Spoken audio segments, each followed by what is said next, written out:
perdão recebido. Em nome de Jesus, amém, Senhor.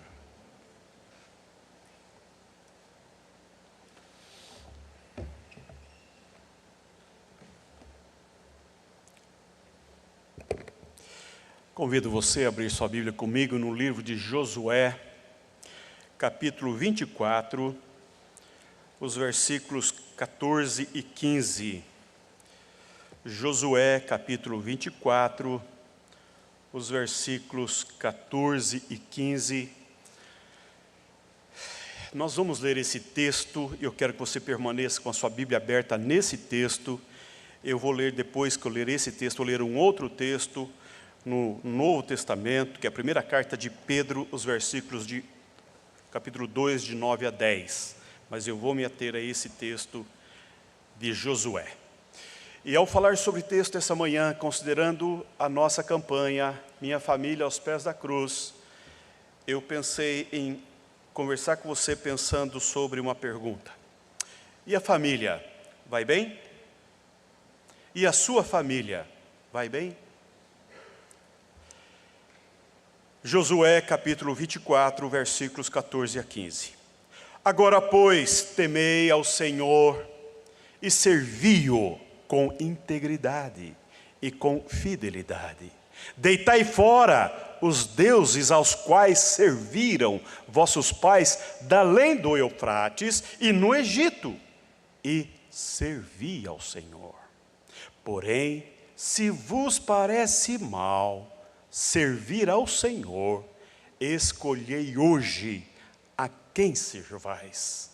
Se aos deuses a quem serviram vossos pais, que estavam da além do Eufrates, ou aos deuses dos amorreus, em cuja terra habitais.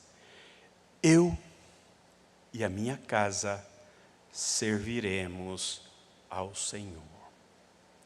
1 Pedro capítulo 2, os versículos de 9 a 10.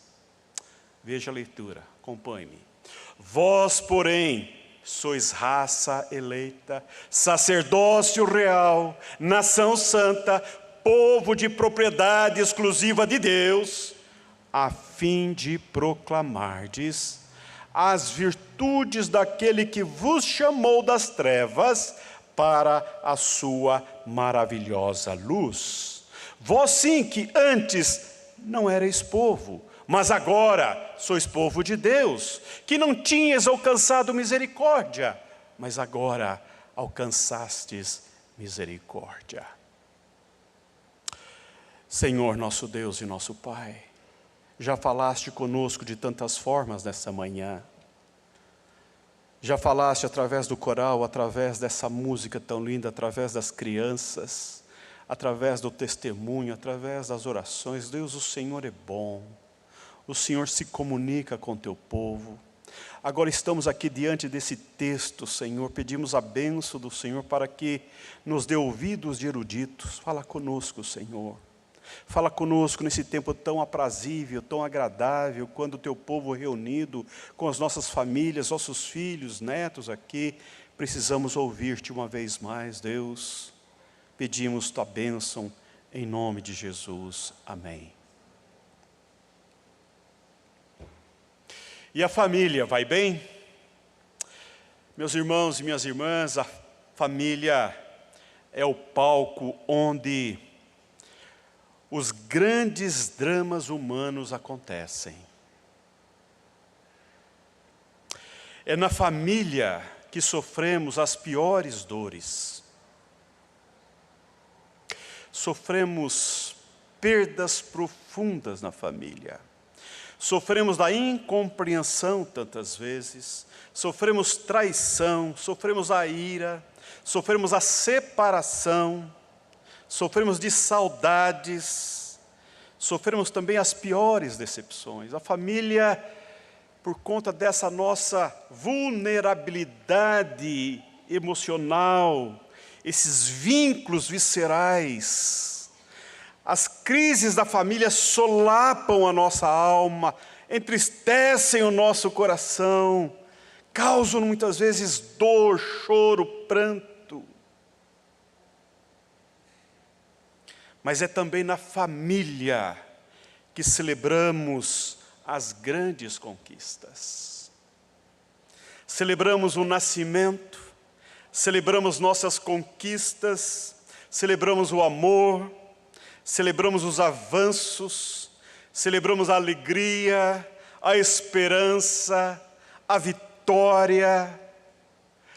É quando nós, unidos, a vitória de um é a nossa vitória, a conquista de um é a nossa conquista, o nascimento do filho traz profunda alegria no peito, nós vivenciamos profundas emoções, tanto de dor, quanto de profundas alegrias, porque a família é essa ambiência em que sofremos e alegramo-nos mutuamente, porque isso está intrínseco a nós.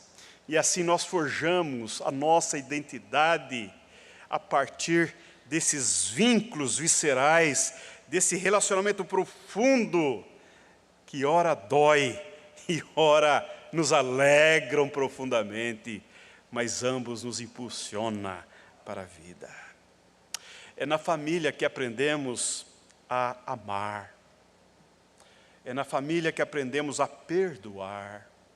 É na família que aprendemos a reconciliar, a recomeçar, a esperar. Por conta dos nossos vínculos profundos, então nós podemos ser quem somos, e sendo quem somos, muitas vezes agredimos e somos agredidos. Mas é na família que esses verbos ganham força, adquirem sentido na nossa experiência de existência de vida. Porque os vínculos nos levam ao encontro do outro. Por isso, meus irmãos, minhas irmãs, que a família sofre ataques constantes do diabo e ataques constantes da cultura. Não tenha dúvida que essas forças conspiram grave e fortemente contra a tua família. Não tenha dúvida, não tenha dúvida. E a família vai bem? A sua família vai bem? Eu quero dizer para você que, nesta manhã, eu preciso dizer para você que em Deus, sempre é tempo de recomeçar. Sempre é tempo de recomeçar. Essa campanha Minha Família aos Pés da Cruz é um movimento que surge no coração pastoral, aqui da equipe pastoral, porque nós oramos por vocês.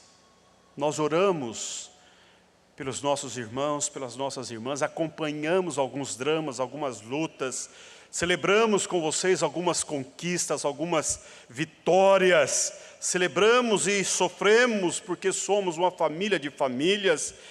E essa expressão, minha família aos pés da cruz, quando nós pensamos nisso, nós pensamos num grande desafio.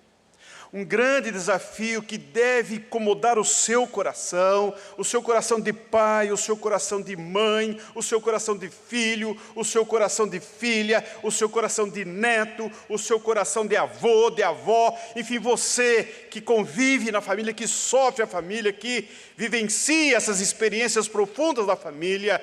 O meu desejo é que você de fato compreenda a necessidade, a importância, o dever de você, como cristão, como crente, como servo do Senhor, a quedar-se aos pés da cruz, confiantemente, alegremente, esperançosamente, buscar grandes coisas de Deus para a tua casa.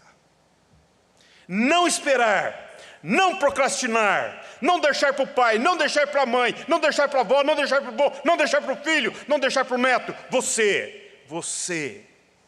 que é crente, que ora, que conhece o Deus que a Bíblia nos revela. Eu penso nisso, meu irmão. eu penso em despertar um desejo profundo de você cantar comigo essa canção. Eu quero é Deus. Eu quero é Deus na minha família. Eu quero é Deus no meu lar. Eu quero é Deus nas circunstâncias complexas, difíceis, duras dentro de casa. Eu quero é Deus dentro de casa. Por isso essa campanha. Maio é mês do Dia das Mães, é mês do Dia das Noivas, é mês do Dia do Filho. A cultura explora esse mês e a igreja quer valorizar a sua família aos pés da cruz. Nós estamos comemorando o primeiro centenário da nossa igreja. E a nossa igreja é marcada por famílias, por muitas famílias que em várias décadas deixaram-nos um legado. E esta igreja é marcada por homens e mulheres que ousaram fazer história ao lado de Deus, trazendo consigo os seus dramas familiares, as suas lutas familiares, colocando-as aos pés da cruz.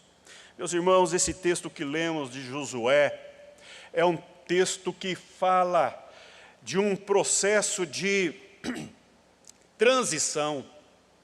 Josué está idoso, ele está deixando a sua liderança do povo, ele cumpriu a sua missão, ele herdou a liderança do servo Moisés, o grande Moisés, e esse homem conduziu o povo do Senhor para entrar na terra prometida, e ele então, movido pelo poder de Deus, empunhado pela graça de Deus, esse homem conduziu esse povo para as conquistas, pelas grandes e maravilhosas conquistas naquela terra. E depois que alcançaram parte daquela terra, então houve-se a divisão das terras conquistadas entre as 12 tribos de Israel.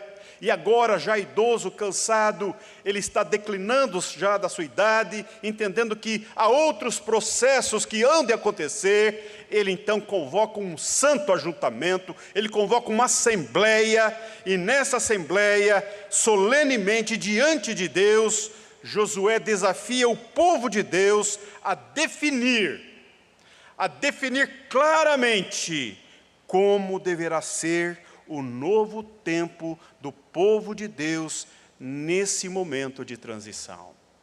Ele está dizendo até agora, tudo foi feito pela mão poderosa de Deus. Agora Deus cumpriu os seus propósitos, Deus cumpriu as suas promessas, Deus trouxe-os até aqui, e agora é preciso que vocês assumam definitivamente um compromisso para com o futuro de vocês. E qual é o futuro? Ou qual é o desafio? Ele está chamando o povo, na verdade, a uma renovação da aliança. Ele está chamando o povo a considerar em assembleia, em ajuntamento, em culto, em adoração diante de Deus, que eles assumam compromissos com o futuro, com Deus ou sem Deus. E é interessante porque, olha, eu queria ler com vocês um versículo que me chamou a atenção.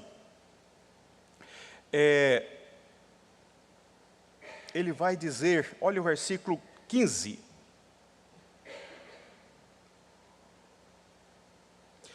Escolhei hoje a quem sirvais, se aos deuses a quem serviram vossos pais que estavam da além do Eufrates, ou aos deuses dos amorreus em cuja terra habitais. Ele está falando de um Deus, de deuses e de outros deuses. Ele não menciona o Senhor. Ele está sendo tão objetivo aqui, tão claro. Ele falou, vossos pais serviram a outros deuses antes de chegar aqui.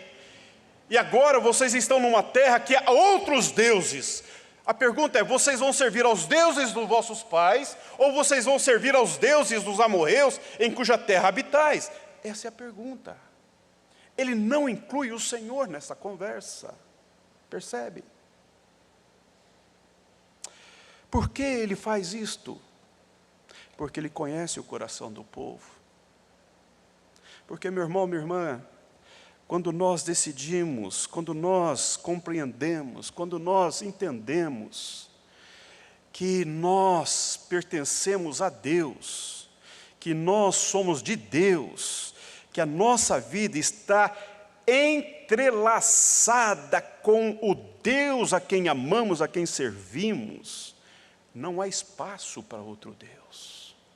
Não há espaço para outro Deus.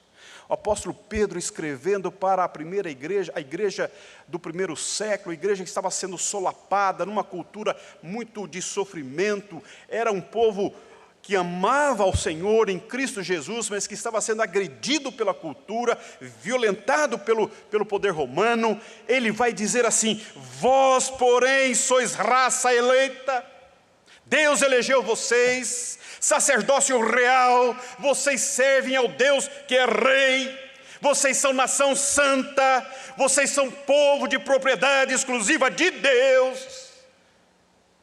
Somos isto, nós somos isto, nós somos isto. Pedro está dizendo àquele povo: olha, vocês não sofram o sofrimento além do que vale a pena sofrer. Não flerte com essa cultura, não flerte com os deuses dessa cultura.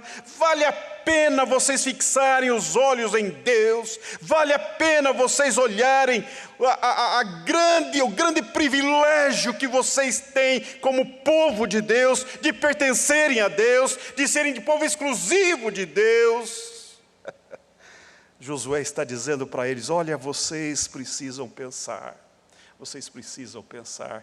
Meus irmãos, minhas irmãs, nessa manhã eu fico pensando que às vezes a família não vai bem. Às vezes a família não vai bem. Às vezes é preciso tomar decisões muito claras. Às vezes é preciso ter a coragem. É preciso ter a ousadia de dentro de casa, ter uma palavra definitiva, ter uma voz de ordem, ter uma resolução que envolva toda a família, que inclua todos os processos da família. Como Josué disse antes que o povo dissesse alguma coisa. Ele diz: vocês podem servir aos deuses dos vossos pais, vocês podem servir aos deuses dos amorreus, onde vocês estão habitando, mas eu quero dizer para vocês: eu e a minha casa serviremos ao Senhor.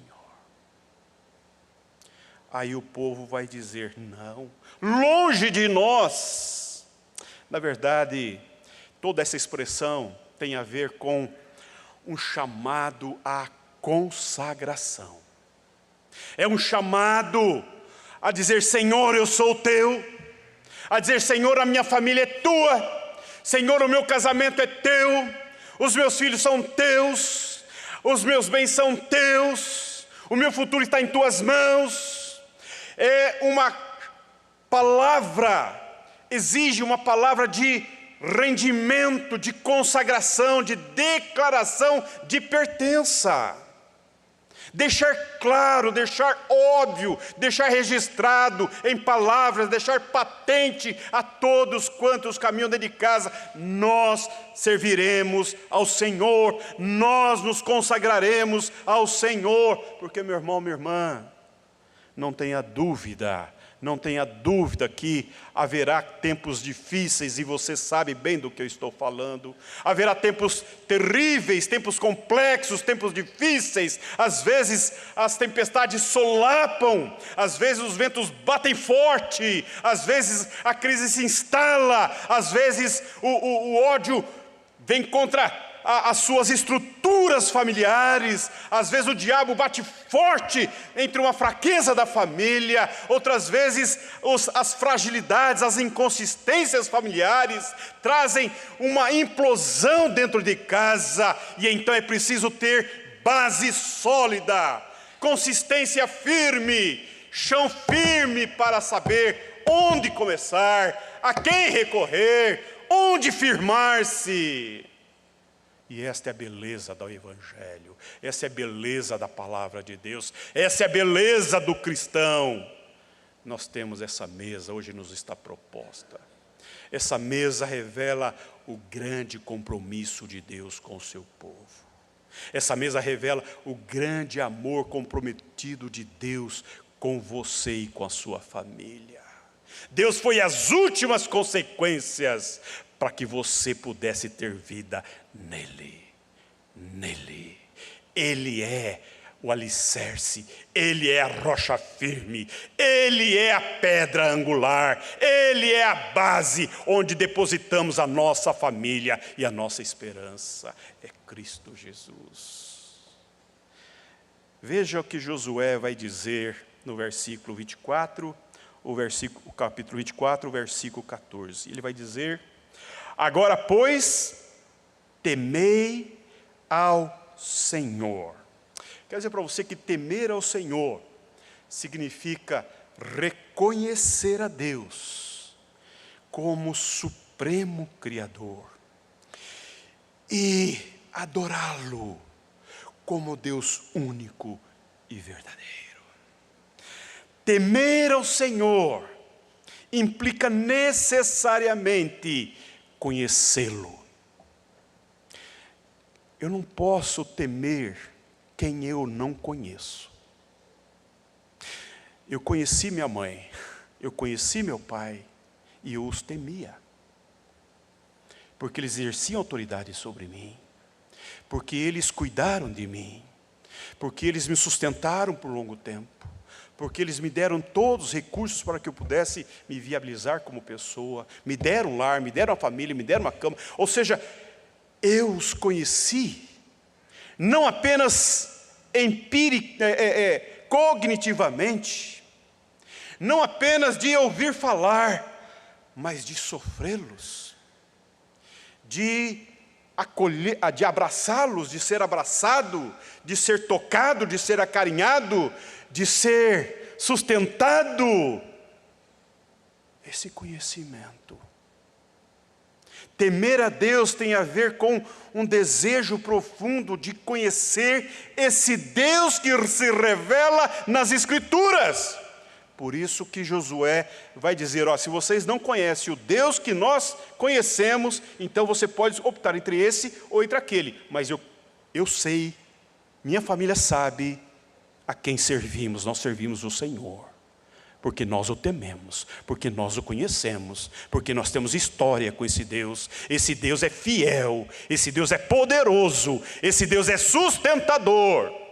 Eu quero dizer para você, papai e mamãe, que é desejável, quando você faz um compromisso de temer a Deus, que você tenha um desejo profundo de conhecê-lo tal qual Ele é. Para que eu venha temer a Deus, eu preciso conhecer esse Deus. Conhecer a esse Deus, conhecer a grandiosidade do ser que é Deus.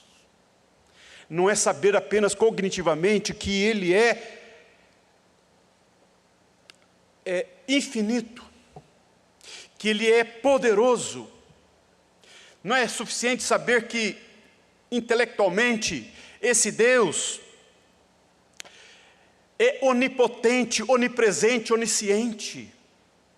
Mas é você ter experiência, é você ter vivência com essas facetas do caráter de Deus. É você ler a palavra de Deus, é você conhecer Deus através da palavra de Deus, e você percebê-lo, vê-lo, enxergá-lo dia a dia na sua experiência de vida. É você ter a coragem de não ficar olhando a si próprio, as suas próprias capacitações, as suas próprias possibilidades, ou também as suas próprias miserabilidades, as suas próprias inconsistências, mas exercer a fé no peito, o amor no coração, e ir para esse Deus, e dizer: Deus, revela-se a mim nessa crise que eu estou passando, revela-se a meu filho que está nessa luta contra as drogas, revela-se a nossa família que está passando pelo caos. Isso vai dar temor a Deus. A Bíblia diz que o temor do Senhor é o princípio da sabedoria. É tão triste ver que às vezes crentes que dizem-se crentes já antigos, tem muito tempo de igreja, muito tempo de caminhada, mas é de um desconhecimento bíblico horroroso. Conhece Deus apenas dos sermões, apenas dos encontros comunitários, mas que não visita a palavra de Deus diariamente, que não é confrontado pelas verdades, por esse Deus glorioso, grandioso, que se revela nas páginas da palavra de Deus, que não conhece esse Deus de Amós, de Abacuque, esse Deus de Zacarias, esse Deus de José, esse Deus poderoso, que move a história, que entra na circunstância da história e abençoa o seu povo. Temer a Deus tem a ver com essa relação profunda de desejo, de perceber Deus nas entrelinhas da vida. Não é só de ouvir falar e de boca para fora. É preciso entrar nessa relação de busca, de desejo, de se colocar frente a frente com esse Deus e falar: Deus, toca-me, demova-me a minha incredulidade. Meu irmão, eu quero dizer para você que não basta ser crente, não basta ser presbiteriano, precisa ter esse temor que vem desse conhecimento, desse Deus glorioso, amoroso, poderoso. Segunda-feira estava aqui falando com as mulheres da SAF sobre oração, e nós falamos sobre um tempo que Deus mandou Elias ir para o Querite, mandou esse profeta ir para o Querite, ia ficar 3 anos sem chuva, e ele protegeu esse homem lá naquele lugar, no meio do deserto, entre o rio e o deserto. E o texto vai nos dizer que quem sustentava ao profeta de Deus foram os corvos. Deus mandava os corvos levantar alimento de manhã, carne e pão, à tarde carne e pão. Esse é o Deus que está na Bíblia. Esse é o Deus da providência. Esse é o Deus que te sustenta. Esse é o Deus que abre circunstâncias, abre água onde não há, abre possibilidades onde as impossibilidades se manifestam. Quando eu conheço esse Deus na minha vida, eu só posso temer esse Deus. Não é um conhecimento de ouvir falar, de ouvir sermão, mas sabe aquela coisa de diariamente você, como seu pai fez com você, seu avô, sua avó, como nós vimos aqui hoje, essa coisa diária, sabe o que é isso, diário? Porque isso traz identidade, isso nos amalgama, isso gera um amor no peito, isso gera um temor santo no coração.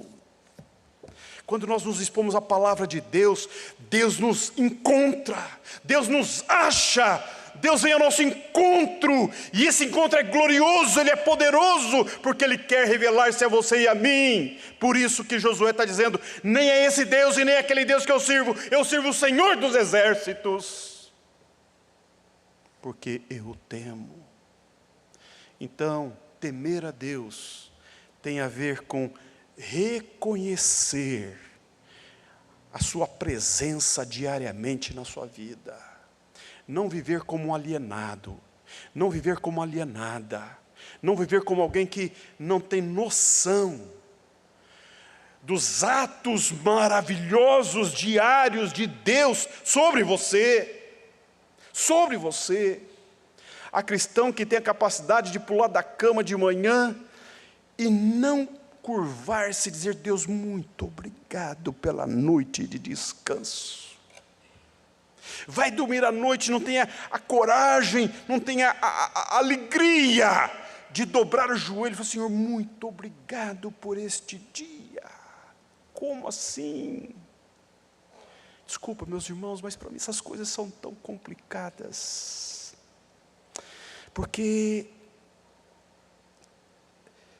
quando eu me dedico a Deus, eu gasto tempo com esse Deus. Deus. Eu me envolvo com esse Deus. Consagração é você separar, olha, essas 4 paredes, desse portão para dentro, tudo que está aqui é de Deus. Nós somos de Deus, nós pertencemos a Deus, nós agimos a partir de Deus, nós tomamos decisões a partir de Deus, nós invocamos a bênção de Deus, nós servimos a esse Deus porque Ele é o nosso Deus. E Ele vai dizer como servi-lo. Na sequência do versículo 14, olha o que Ele vai dizer.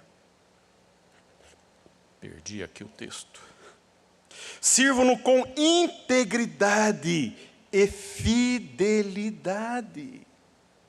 Integridade significa inteireza, plenamente, totalmente, completamente. Não sirva apenas uma parte, não sirva apenas com algumas áreas da sua vida, não sirva apenas com a mente, não sirva apenas com o coração, não sirva apenas de boca para fora, mas sirva plenamente, totalmente, amplamente. Envolva-se, chegue-se, debruce-se. O profeta Ezequiel traz uma ilustração de uma pessoa que quer ter uma relação com Deus plena. E então ele vai falar que para ser curado, para ser restaurado, não basta ficar com as águas apenas pelas canelas, nem apenas pelos joelhos, nem tão somente pela cintura, nem tão somente pelo pescoço. É preciso mergulhar, é preciso se vulnerabilizar, é preciso se jogar, é preciso ir às profundezas de Deus, é preciso ser visitado pelas profundezas do Espírito de Deus. Consagração é dizer: Deus, eu sou todo teu.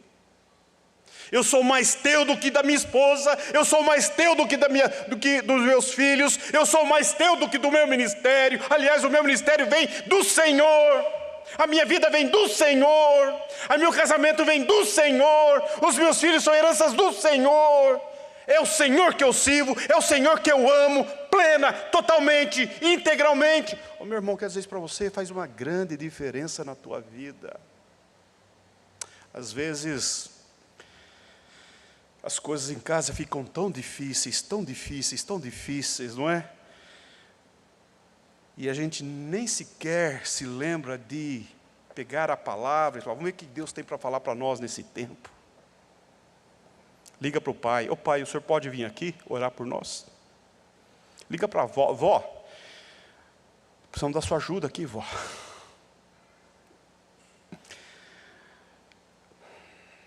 Quando nós consagramos a Deus, nós quebramos os ídolos do nosso coração. Nós quebramos os ídolos do nosso coração. Sabe o que é ídolo? Ídolo é aquilo a que você sempre recorre em tempos de ansiedade e de aperto. É aquele movimento, aquela inclinação do coração que você instintivamente vai quando você precisa lidar com uma situação difícil. Muitas pessoas são tomadas pelas pulsões, pelos instintos, pelos seus aprisionamentos. Por isso que tem tantos vícios na cultura humana. Alguns recorrem à comida, outros recorrem a compras, outros recorrem a um carro novo, outros recorrem ao novo casamento, outros recorrem a tantas outras coisas. O cristão recorre a Deus. O cristão recorre a Deus. O cristão vai dizer: eu quero é Deus na minha vida. Eu não vou transigir com a autoridade de Deus na minha vida. Isso é consagração. Isso é consagração. Esse encorajamento santo no coração do Pai, que não permite que nenhum valor se transija dentro de casa, na vida da família. Não pegar atalhos, não entrar por um caminho tortuoso, não pegar desvios de conduta, não acomodar o mal dentro de casa, dizer não a essas tentações vis, fúteis, inúteis da cultura. Nós estamos falando de processos de vida que nos sustentam na jornada. Eu tenho para mim que grandes problemas nós enfrentamos porque nós não temos, culturalmente, no Brasil, um planejamento a longo prazo. As pessoas têm dificuldade de pensar a longo prazo. Estão pensando sempre, esse ano, esse mês, o mês que vem, daqui 1 ano, daqui 2 anos, daqui 5 anos. E você não se dá conta que seu filho está crescendo tão vertiginosamente. Os processos estão passando diante dos seus olhos, e quando você vê, os filhos cresceram, você envelheceu, a vida passou, e agora você vai amargar com muita dor todos os processos não bem executados da sua vida. E você vai ver na vida dos filhos as tragédias e decisões equivocadas e erradas que se cometeu durante toda uma história. Nós precisamos planejar o futuro. Por isso que o líder de Deus está dizendo, vocês precisam considerar o futuro de vocês. É desejável que você considere o futuro da sua família. É desejável que você considere quais valores vão nortear o futuro da sua casa, o futuro do seu casamento, o futuro da sua família. Por quê? Porque vocês estão no meio de deuses e deuses e deuses. Eu e a minha casa serviremos ao Senhor. E a sua família vai bem? Essa é a pergunta que você precisa de uma boa resposta. Quando nos consagramos a Deus, firmamos um compromisso. Quando nós dizemos, Senhor, eu sou teu, eu sou tua, a minha vida está aqui, a minha família está aqui, nós assumimos um compromisso de amor, de amor. Mateus 22, versículo 37 vai dizer, ame o Senhor, o seu Deus, de todo o seu coração, de toda a sua alma e de todo o seu entendimento. Amarás o Senhor teu Deus de todo o teu coração, de toda a tua alma e de todo o teu entendimento. Ou seja, é a primazia, é o primeiro amor, é estruturar a partir de Deus o coração para todas as áreas da vida. Quando reconhecemos que o Senhor, como nosso Deus, devemos expressar uma atitude de honra a Ele. E devemos amá-lo de todo o nosso coração. Ou seja, amá-lo de tal forma que entreguemos o nosso coração e a nossa vida a Ele. Ô meu irmão, olha, não há maior declaração de amor por você, pela sua família, do que essa mesa. Deus está tão comprometido com o seu povo, que enviou o seu único filho para resgatar, para trazê-lo de volta a Ele. Você pertence a Ele, você não pertence ao mundo, a sua família não é do mundo, a sua família foi comprada por alto preço, os seus filhos estão nas mãos de Deus, os seus filhos estão sendo mirados pelo amor da graça de Deus, eles estão protegidos, eles estão na mira do amor de Deus. Por isso que Jesus vai dizer aos discípulos, olha a palavra de Jesus aos discípulos, deixai vir a mim os pequeninos e não os embaraceis. Como vão seus filhos dentro de casa? Há embaraços para ele? Conhecer a Jesus, conhecer a Deus, conhecer o Evangelho? Não os embaraceis. Você tem responsabilidade com o futuro dos seus filhos, levá-los a amar esse Deus, a ser apegado a esse Deus, a ser envolvido com esse Deus. Outro compromisso é serviço. Deuteronômio capítulo 6, versículo 13, vai dizer, temerás ao Senhor teu Deus e o servirás, e pelo seu nome jurarás, temerás e a Ele servirás. Eu quero dizer para você que servir não é esse conceito religioso que muitas pessoas têm. apenas de, hoje é dia do Senhor, eu vou servir a Deus lá na igreja. Eu vou servir a Deus, eu vou tocar instrumento, eu vou cantar no coral. Isso é muito bom, isso é muito legal, isso é muito importante. Mas servir a Deus, no conceito reformado, é ter a consciência de tudo que somos, tudo que temos, é para a glória de Deus. É vivermos para a glória de Deus. É fazer do nosso viver um estilo de vida que agrade a Deus, que honre o nome de Deus, que glorifique a Deus. Isto é servir a Deus. Há um autor, escreveu um livro que provocou a minha mocidade lá atrás. Em seus passos, o que faria Jesus? Essa pergunta deve permear o seu coração. Será que Jesus se agradaria dessa decisão que eu estou tomando? Será que Jesus está concordando com os meus pensamentos que estão aqui no meu peito? Será que Jesus casaria com essa infeliz que está querendo casar comigo? Ou feliz, não sei. Essas coisas, eu preciso passar pelo crivo do meu Deus. Martim Lutero vai dizer que nós somos escravos, porque a verdadeira liberdade está na escravidão a Deus.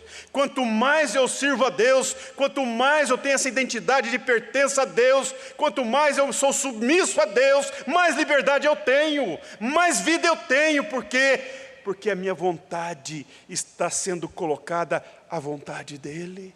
Eu estou conformando a minha vontade, a minha mente, o meu coração, à vontade de Deus, e é nesse caminho que eu então tenho liberdade de mim mesmo. Eu não preciso atender aos meus apetites, porque esse Deus a quem eu sirvo me liberta de mim mesmo. Esse conceito de vida que nós devemos buscar. Não ficar comendo com os olhos, querendo abocanhar o mundo com as mãos. Isto não é liberdade, isso não é vida, isso é aprisionamento. Servir a Deus é integridade, é inteireza, é plenitude. Fala, Senhor, aqui eu estou. Em terceiro lugar é a obediência. Obediência. Levítico capítulo 18, versículo 4 diz: pratiquem minhas ordenanças, obedeçam aos meus decretos e sigam-nos, eu sou o Senhor. Quer dizer para você, meu irmão, minha irmã, que a sua família precisa considerar essas verdades, porque nós estamos orando por você. Eu quero concluir dizendo que você não é do mundo, a sua família não é do mundo. Nós pertencemos a um Deus vivo e verdadeiro, ao Deus todo-poderoso, Criador do céu e da terra, que se incomoda, que se importa, que se envolve com você e com os processos da sua família, e que Ele tem um projeto, Ele tem um plano, Ele está com as suas mãos plasmando o futuro e o coração da sua família. É desejável que você tome decisões a partir disso.